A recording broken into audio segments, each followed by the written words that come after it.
मैं महामंडलेश्वर यमाई ममता नंदगिरी। मैं इस पोस्ट से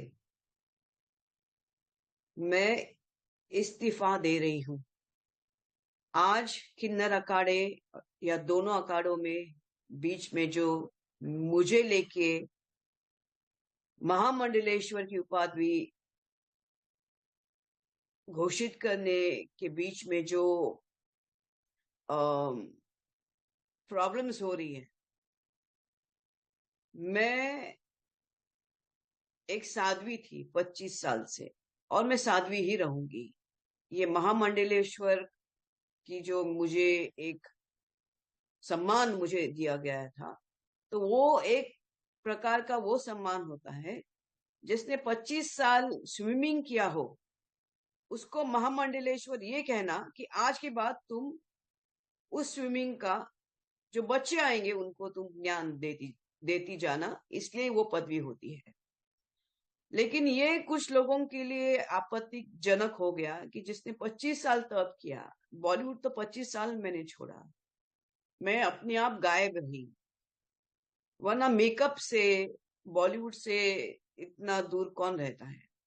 और मेरे काफी चीजों को लेके लोगों की प्रतिक्रिया है कि मैं ये क्यों करती हूँ, वो क्यों करती हूँ। नारायण तो सब संपन्न है, वो सब प्रकार के आभूषण पहन के धारण करके महायोगी है, भगवान है। उस कोई देवी देवता आप देखोगे किसी प्रकार के श्रृंगार से कम नहीं। और मेरे सामने सब आए, सब इसी श्रृंगार में आ गए थे।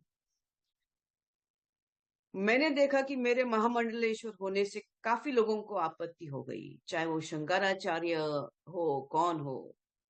और कोई कहता है, एक शंकराचार्य ने कहा है कि मुझे ये दो महा ये जो किन्नर अखाड़े उसके बीच में बेचारी ममता फंस गई। मैं अब ये सब चीजों को देख के ये कहती हूँ कि मेरे जो गुरु है, जिनको जिनके जिनके सानिध्य में मैंने 25 साल घोर तपस्या, उग्र तपस्या की है, इनका उनका नाम है श्री चैतन्य गगनगिरी महाराज। वो सिद्ध महापुरुष थे, उनकी बराबरी में तो मुझे कोई दिखता भी नहीं है। सब अहंकारस्पद लोग हैं, झगड़ रहे एक दूसरे से। मेरे गुरु तो काफी ऊंचे हैं, और उनके सानिध्य में मैंने 25 साल तप किया है। मुझे किधर किसी कैलाश में जाने की जरूरत नहीं, मुझे किसी मानस सरोवर या हिमालय में जाने की जरूरत नहीं। सब ब्रह्मांड मेरे सामने है। 25 साल से उनकी मैंने घोर तपस्या की है। लेकिन आज मेरे महामंडलेश्वर होने से जिन जिन को आपत्ति है, हो गई है, जिसकी वजह से ये सब हिमांगी विमांगी है, मैं उनके बारे में कम बोलूं तो बेहतर रहेगा। इनको ब्रह्म विद्या, इनको किसी चीज से कोई लेना देना नहीं, उनको मालूम ही नहीं वो चीज क्या होती है। तो उनको उनके बारे में अभी मैं कुछ बीच में बोलना नहीं चाहती। बस इतना कहना चाहती हूँ कि मुझे मेरे जो आचार्य, डॉक्टर आचार्य लक्ष्मी नारायण त्रिपाठी जी हैं, मैं उनका उनका बहुत सम्मान करती हूँ।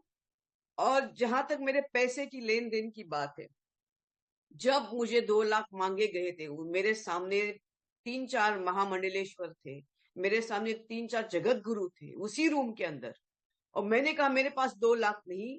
तब जाके वहां पे जो बैठी हुई जय अंबागिरी महामंडलेश्वर है, उन्होंने उनके जेब से 2 लाख देके लक्ष्मी नारायण त्रिपाठी जी को दिया था। लेकिन इसके ऊपर है कि मैंने 4 करोड़ दिए, 3 करोड़ दिए, 2 करोड़। ज्ञान, ये पैसा कोई ज्ञान से नहीं होता है, ये घोर तपस्या और ध्यान से होता है। और मैं, जैसे मैंने कहा कि मैंने कुछ नहीं किया, ये सब वहां चंडी है जिसकी मैंने आराधना 25 साल से की है। और अभी वही शायद मुझे संकेत दे रही कि मुझे ये सब चीजों से बाहर निकलना चाहिए।